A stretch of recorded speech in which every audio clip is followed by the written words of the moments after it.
Avez-vous déjà remarqué comment certaines personnes possèdent une présence qui inspire le respect sans jamais élever la voix?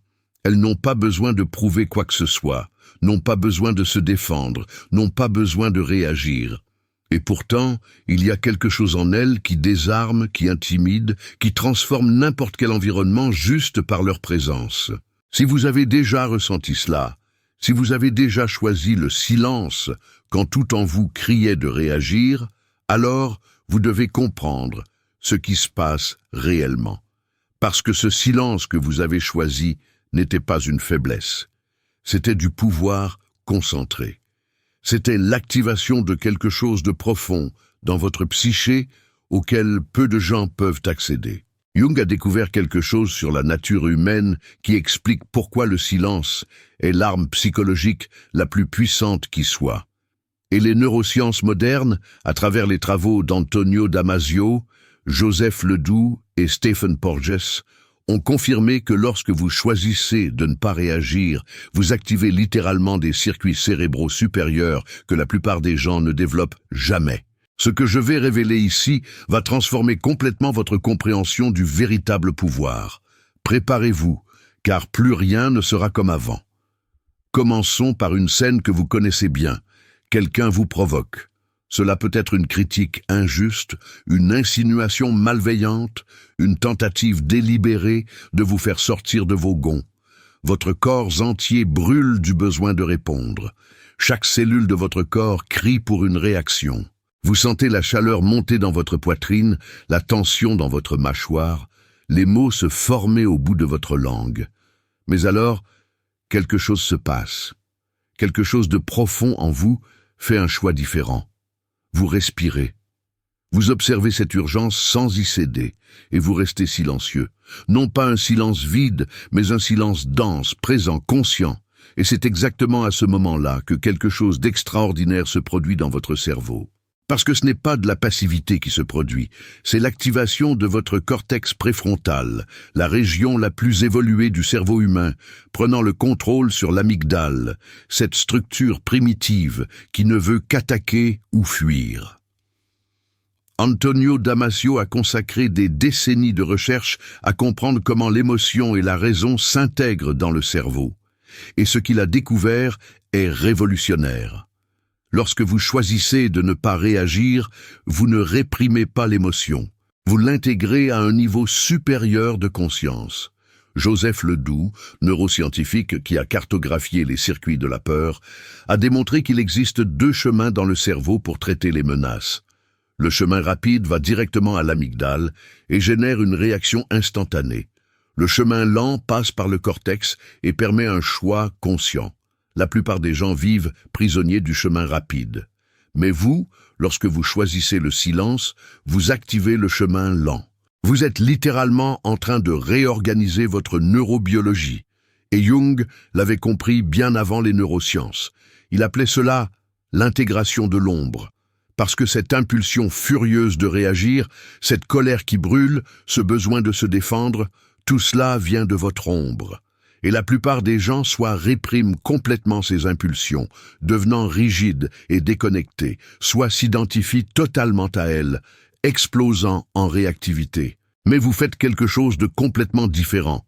Vous regardez cette impulsion, reconnaissez qu'elle existe, sentez toute sa force et choisissez quand même de ne pas agir à partir d'elle. C'est ce que Jung appelait la fonction transcendante. C'est la capacité de contenir les opposés, de maintenir la tension entre ce que vous ressentez et ce que vous choisissez de faire. Et dans cet espace entre ressentir et agir, vous devenez véritablement libre. Parce que votre silence n'est pas une absence de force, c'est une présence de maîtrise. C'est la manifestation visible d'un travail psychologique profond qui se passe à l'intérieur de vous. Mais il y a quelque chose d'encore plus profond qui se passe dans ce silence. Il existe 9 signes qui révèlent que vous maîtrisez cet art, et chacun d'eux indique un niveau de développement psychologique qui est extrêmement rare. Le premier signe est que vous sentez l'impulsion de réagir, mais vous observez cette impulsion sans y céder. Ce n'est pas que vous ne ressentez rien, vous ressentez tout. La différence est que vous avez développé la capacité d'observer ce que vous ressentez sans devenir ce que vous ressentez. Jung appelait cela la fonction transcendante, la capacité de créer un troisième point de vue qui observe à la fois l'impulsion et le choix. Daniel Siegel, pionnier en neurobiologie interpersonnelle, explique que c'est l'intégration cérébrale à son niveau le plus élevé. Vous créez de nouvelles connexions neuronales entre différentes régions du cerveau, permettant à la conscience d'observer l'émotion sans être détournée par elle. Le deuxième signe est que les provocations des autres vous traversent sans créer de turbulence intérieure. C'est comme si vous aviez développé une sorte de transparence psychologique. Les mots passent à travers vous, mais ne s'accrochent pas. Cela se produit parce que vous avez commencé à vous désidentifier de votre persona, ce masque social que Jung décrivait. Vous n'avez plus besoin de défendre une image parce que vous savez qui vous êtes en dessous. Elisa Feldman Barrett, neuroscientifique qui a révolutionné notre compréhension des émotions, explique que cela se produit parce que vous avez reprogrammé les prédictions de votre cerveau. Votre cerveau ne construit plus les mêmes réponses émotionnelles automatiques parce que vous avez changé les modèles de prédiction. Le troisième signe est fascinant. Vous réalisez que votre silence perturbe les gens plus que n'importe quelle réponse ne pourrait les perturber. Et il y a une raison psychologique profonde à cela. Lorsque vous ne réagissez pas, vous créez un vide. Et ce vide force les autres personnes à confronter leurs propres projections. Matthew Lieberman, spécialiste en neurosciences sociales, a démontré que notre cerveau social s'attend constamment à des réactions spécifiques. Lorsque ces réactions ne viennent pas, le cerveau entre dans un état de dissonance cognitive. La personne qui vous a provoqué s'attendait à de la colère, de la défense, de la justification. Mais vous avez offert le silence. Et dans ce silence, elle est obligée de regarder son propre reflet. Le quatrième signe est que vous parvenez à rester présent dans l'inconfort émotionnel sans chercher à fuir. La plupart des gens réagissent non par force, mais par incapacité à tolérer la tension émotionnelle. Ils ont besoin de faire quelque chose, de dire quelque chose, n'importe quoi pour soulager cette oppression dans la poitrine. Mais vous avez développé ce que Jung appelait la capacité de maintenir la tension des opposés. Vous pouvez sentir la colère et ne pas agresser, sentir la peur et ne pas fuir, sentir la douleur et ne pas vous fermer. Stephen Porges, créateur de la théorie polyvagale, explique que cela n'est possible que lorsque votre système nerveux autonome est régulé. Lorsque vous êtes dans l'état vagal ventral, vous pouvez rester présent même dans des situations inconfortables. Votre système nerveux n'entre pas en mode combat, fuite ou figement. Vous restez ancré. Le cinquième signe est que votre corps ne trahit pas votre état intérieur. Vous pouvez ressentir une tempête émotionnelle à l'intérieur, mais votre respiration reste calme. Votre posture reste centrée, votre voix reste ferme. Ce n'est pas de la dissociation, c'est une régulation autonome consciente. Richard Davidson, neuroscientifique qui étudie la neuroplasticité émotionnelle, a démontré que cette capacité peut être entraînée et qu'elle change littéralement la structure de votre cerveau. Le sixième signe est que vous choisissez consciemment quand parler et quand vous taire. Ce n'est plus une réaction automatique. C'est un choix délibéré. Cela indique que votre ego est renforcé, que vous n'êtes plus à la merci de vos complexes.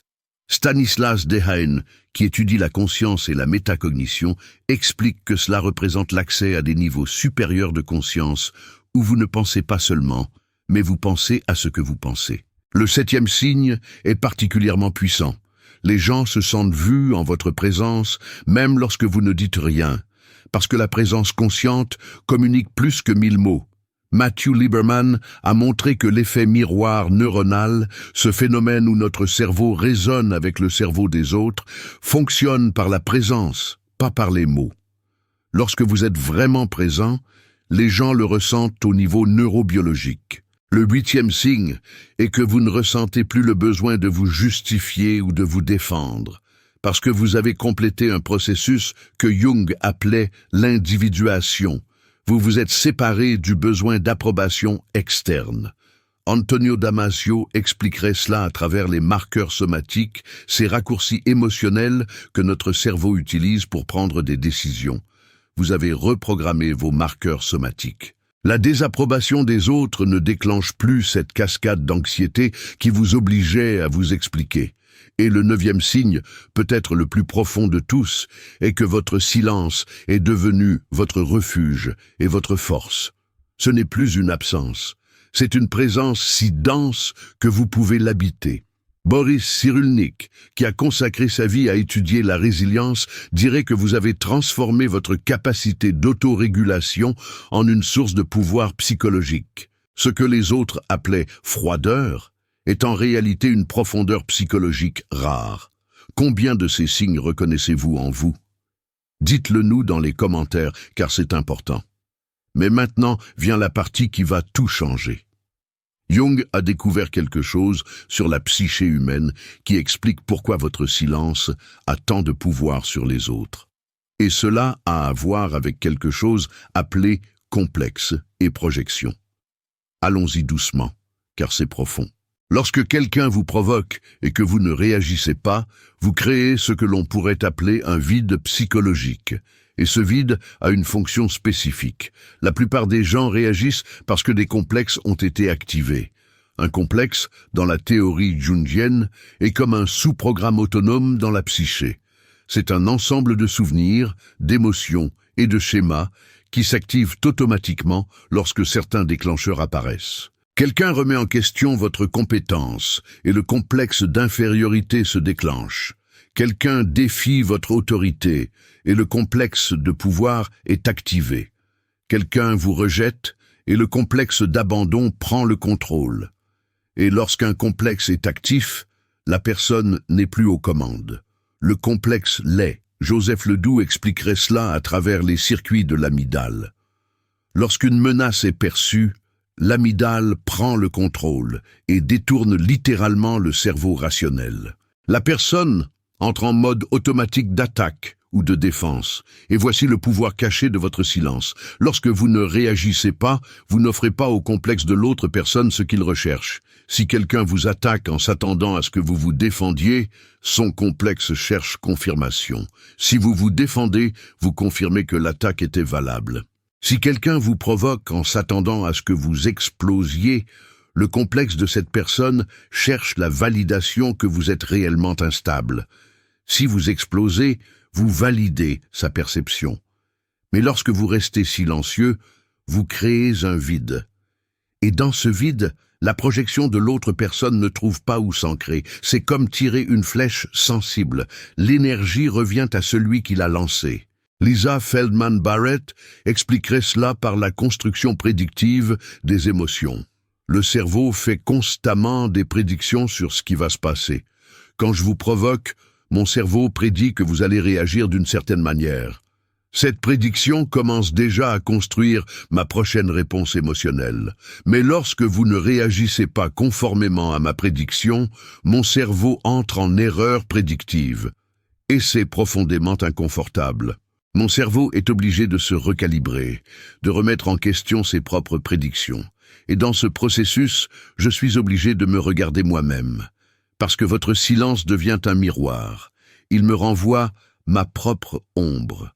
Tout ce que je projetais sur vous, toutes ces qualités que j'essayais de ne pas voir en moi-même, deviennent soudain visibles parce que vous n'avez pas offert de résistance. Jung disait que nous reconnaissons chez les autres ce que nous ne reconnaissons pas en nous-mêmes. Lorsque quelqu'un vous irrite profondément, c'est généralement parce que cette personne expose quelque chose que vous avez réprimé en vous-même. Et lorsque vous réagissez, vous perpétuez cette dynamique inconsciente. Mais lorsque vous restez silencieux, vous brisez le cycle. Vous forcez l'autre personne à confronter ce qu'elle projette. Et c'est perturbant, car il est beaucoup plus facile de se battre avec vous que de se battre avec soi-même. Maintenant, vous comprenez pourquoi votre silence a plus d'impact que 1000 mots. Vous ne choisissez pas seulement de ne pas parler. Vous créez un champ psychologique où la vérité peut émerger. Mais il y a une raison neurobiologique encore plus fascinante à cela. Les neurosciences confirment ce que Jung a intuité, et quand vous comprenez la biologie derrière le silence, tout prend encore plus de sens. Antonio Damasio a révolutionné la neuroscientifique en démontrant que l'émotion et la raison ne sont pas opposées, mais profondément intégrées. Pendant des décennies, la science a pensé que les émotions entravaient la pensée rationnelle. Mais Damasio a prouvé le contraire. Il a étudié des personnes avec des lésions dans la région du cerveau qui traitent les émotions et a découvert qu'elles étaient incapables de prendre des décisions. Parce que les décisions nécessitent ce qu'il a appelé des marqueurs somatiques, des signaux émotionnels qui nous guident. Lorsque vous choisissez le silence consciemment, vous utilisez vos marqueurs somatiques de manière intégrée. Vous sentez l'émotion, elle vous informe, mais vous n'êtes pas contrôlé par elle. Vous activez des régions cérébrales supérieures, spécifiquement le cortex préfrontal médian et le cortex singulaire antérieur, des zones associées à la conscience de soi et au contrôle exécutif. Joseph Ledoux a passé des décennies à cartographier les circuits de la peur et a découvert quelque chose de crucial. Il existe 2 chemins neuronaux pour traiter l'information émotionnelle. Le chemin bas, rapide, va directement du thalamus à l'amygdale. Il est primitif, instantané, automatique. Quand quelqu'un vous effraie, vous sursautez avant de penser. C'est le chemin bas, mais il existe le chemin haut, qui passe par le cortex. Il est plus lent, mais permet une évaluation consciente. La plupart des gens, lorsqu'ils sont provoqués, n'utilisent que le chemin bas. L'amygdale se déclenche, le corps réagit, et ce n'est qu'après que le cortex se rend compte de ce qui s'est passé. Vous avez déjà réagi avant de penser. Mais lorsque vous pratiquez le silence conscient, vous renforcez le chemin haut. Vous construisez littéralement de nouvelles connexions neurales qui permettent à l'information d'atteindre le cortex avant de déclencher la réaction. Et avec le temps, vous reprogrammez votre cerveau. Stephen Porges a apporté une compréhension révolutionnaire grâce à la théorie polyvagale. Il a démontré que notre système nerveux autonome a 3 états principaux. L'état vagal ventral, où nous nous sentons en sécurité, connectés, capables d'engagement social. L'état sympathique, de combat ou de fuite, où nous sommes activés, prêts à l'action. Et l'état vagal dorsal, de figement, où nous nous éteignons complètement. La plupart des gens, lorsqu'ils sont provoqués, passent directement du ventral au sympathique. Ils entrent en mode combat. Ou, si le trauma est profond, ils vont au dorsal et se figent. Mais vous faites quelque chose de différent. Vous restez dans l'état ventral, même face à la provocation. Et Porges a démontré que cela n'est possible que lorsque le nerf vague est tonifié, régulé, lorsque votre système nerveux est entraîné à rester en mode d'engagement social, même sous stress. Daniel Siegel a créé le concept de fenêtre de tolérance, cet espace où nous parvenons à traiter les émotions sans être détournés par elles. La plupart des gens ont une fenêtre étroite, un petit stress, et ils sortent de la fenêtre, entrant en hyper- ou hypoactivation. Mais grâce à la pratique du silence conscient, vous avez élargi votre fenêtre de tolérance. Vous parvenez à rester présent dans des situations qui déréguleraient la plupart des gens. Et Siegel explique que cela se produit par l'intégration cérébrale, lorsque différentes parties du cerveau commencent à travailler ensemble de manière coordonnée. Richard Davidson a consacré sa carrière à étudier la neuroplasticité émotionnelle, et il a prouvé quelque chose qui change tout. Le cerveau peut être entraîné à réguler les émotions de la même manière que les muscles peuvent l'être. Il a scanné le cerveau de méditants expérimentés et a trouvé de réels changements structurels. Augmentation de la masse grise dans le cortex préfrontal et l'hippocampe, réduction de l'activité dans l'amygdale. Et voici le plus important. Ces changements sont permanents. Vous ne choisissez pas seulement de ne pas réagir sur le moment. Vous êtes littéralement en train de reconstruire votre cerveau. Lisa Feldman-Barrett nous a apporté une compréhension complètement nouvelle des émotions. Elle a démontré que le cerveau ne réagit pas aux émotions, il les construit. Votre cerveau fait constamment des prédictions sur ce que vous devriez ressentir en fonction d'expériences passées. Et ces prédictions deviennent votre réalité émotionnelle. Lorsque quelqu'un vous critique, votre cerveau prédit que vous devriez vous sentir attaqué, et il construit alors cette émotion. Mais lorsque vous pratiquez le silence conscient, vous êtes en train de reprogrammer ces prédictions. Vous enseignez à votre cerveau que la provocation n'a pas besoin de se traduire par de la colère. La critique n'a pas besoin de se traduire par de la défense. Le rejet n'a pas besoin de se traduire par de la douleur. Et avec le temps, vos prédictions changent. Votre cerveau arrête simplement de construire ses réponses émotionnelles automatiques. Toutes ces recherches convergent vers une vérité que Jung avait intuitivement comprise. Le silence conscient n'est pas de la passivité. C'est une réorganisation psychologique et neurobiologique profonde. C'est l'évolution en action. Mais il y a un danger caché dans ce pouvoir que vous devez connaître. Parce que tout silence n'est pas pouvoir.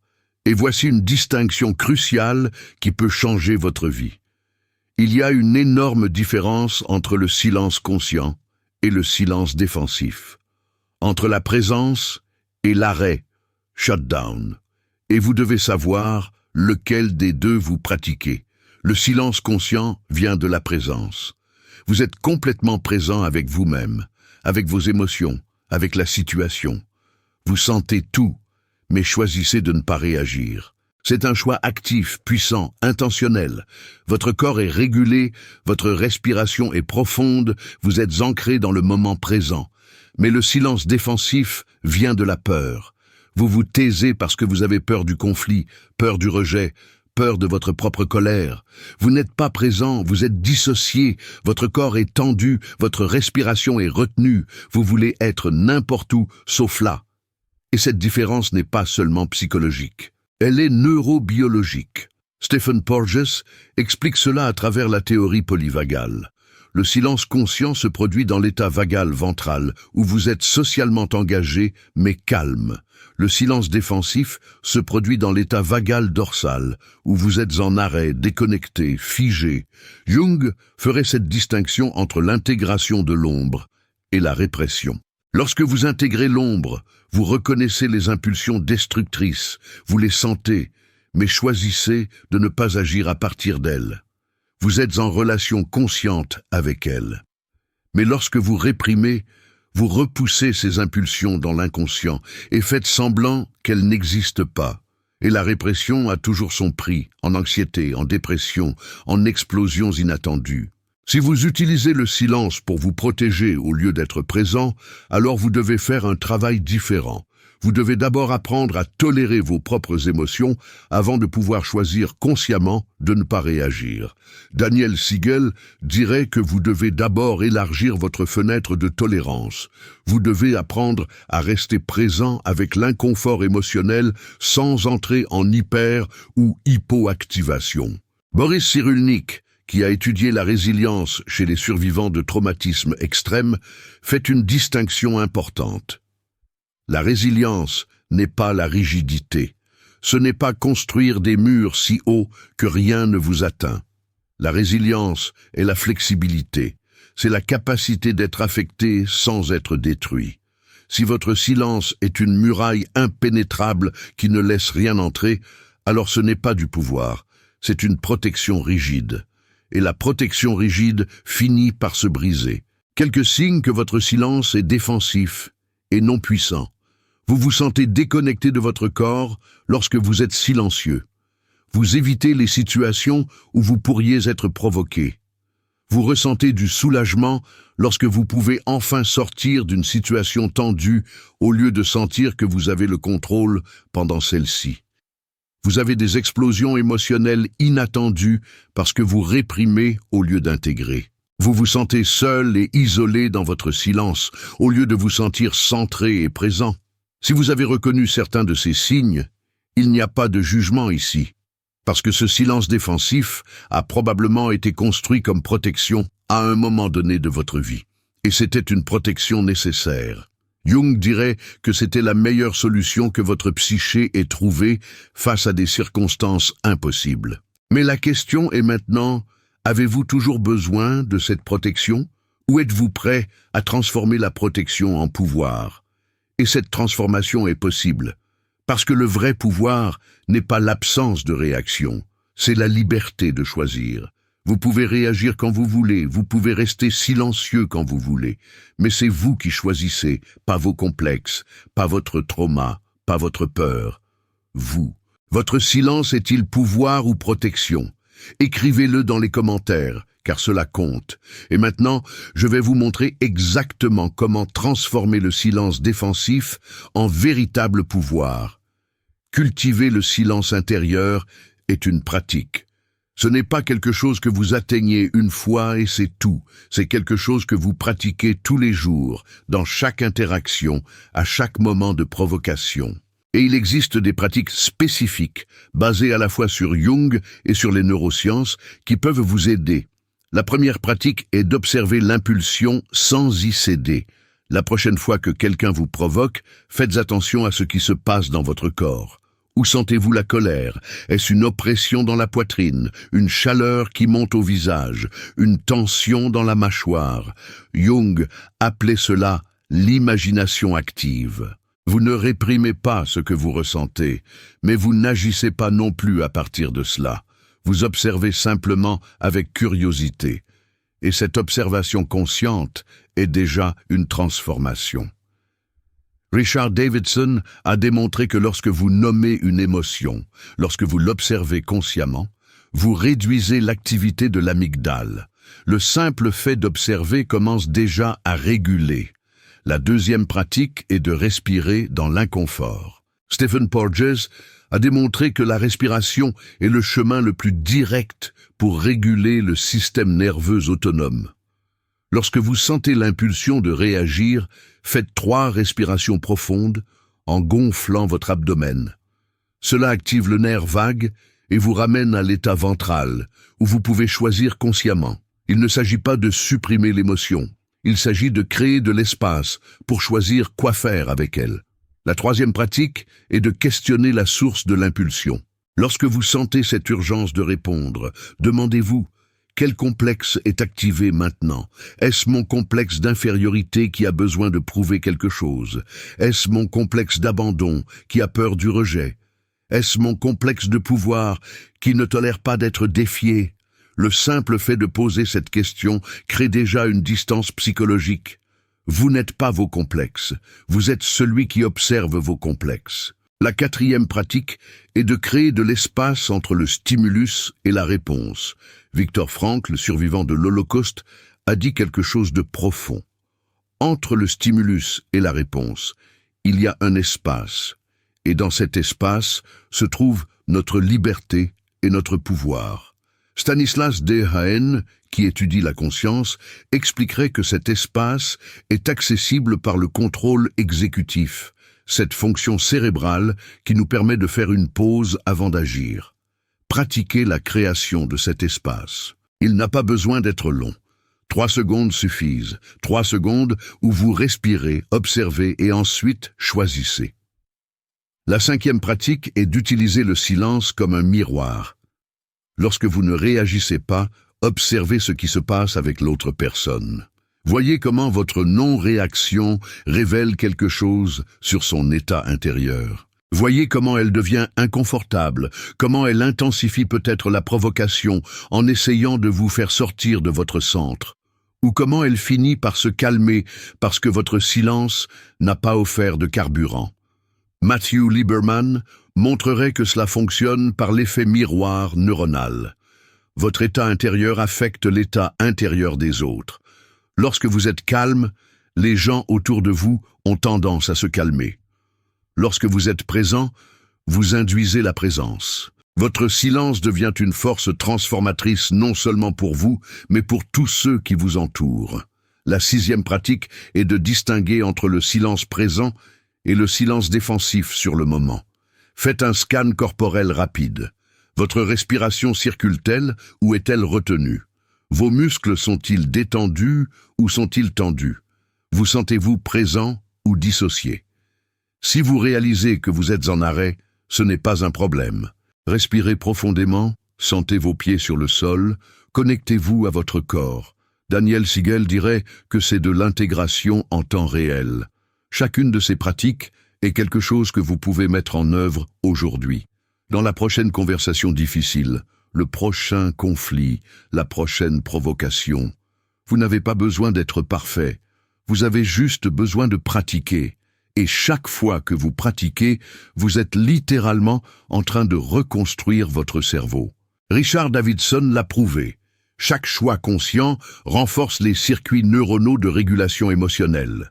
Avec le temps, ce qui était un effort devient naturel. Mais il existe un niveau encore plus profond de ce pouvoir que peu atteignent. Le silence intérieur, lorsqu'il est véritablement maîtrisé, devient alchimie psychologique. Et ici, nous entrons dans le territoire le plus profond de Jung. L'alchimie, pour Jung, ne consistait pas à transformer des métaux. C'était une métaphore pour la transformation psychologique. L'alchimiste cherchait à transformer le plomb en or. L'individu cherche à transformer la réactivité en conscience, la douleur en sagesse, la fragmentation en intégration. Et le silence est le feu alchimique où cette transformation se produit. Chaque fois que vous choisissez de ne pas réagir, vous mettez votre psyché dans le creuset. Vous chauffez, intensifiez, raffinez. Et ce qui émerge de ce processus est une version plus évoluée de vous-même. Jung appelait ce processus l'individuation. C'est le chemin par lequel vous devenez véritablement qui vous êtes, séparé des attentes des autres, séparé des schémas collectifs, séparé même de vos propres complexes. Et le silence est fondamental dans ce processus, car c'est dans le silence que vous arrêtez de performer et commencez à être. Lorsque vous n'avez plus besoin de réagir, de défendre, de justifier, vous pouvez simplement exister. Et exister pleinement est l'acte le plus radical possible. Les neurosciences confirment cette transformation. Richard Davidson et Daniel Siegel ont démontré que la pratique continue de la régulation émotionnelle réorganise en permanence le cerveau. Vous ne vous contrôlez pas seulement momentanément. Vous changez votre structure neurale. La masse grise augmente dans les régions associées à la conscience et à la régulation. L'activation de l'amygdale diminue en permanence. De nouveaux circuits se forment, connectant des régions qui ne communiquaient pas auparavant. Lisa Feldman-Barrett montrerait que vous avez complètement reprogrammé vos prédictions émotionnelles. Votre cerveau prédit maintenant le calme là où il prédisait auparavant la colère. Il prédit la présence là où il prédisait auparavant la réactivité. Et ces nouvelles prédictions deviennent votre nouvelle réalité. Et voici quelque chose de profond. Ce silence que vous avez cultivé est né de votre douleur. Vous n'auriez pas développé cette capacité si la vie ne vous y avait pas forcé. Si vous n'aviez pas été provoqué, critiqué, attaqué, rejeté, si vous n'aviez pas ressenti le besoin désespéré de réagir et découvert que réagir ne faisait qu'empirer les choses. Votre douleur vous a enseigné, votre souffrance vous a raffiné. Et maintenant, ce qui était votre plus grande vulnérabilité est devenu votre plus grand pouvoir. Jung parlait du guérisseur blessé, celui qui ne peut guérir que parce qu'il a d'abord été blessé.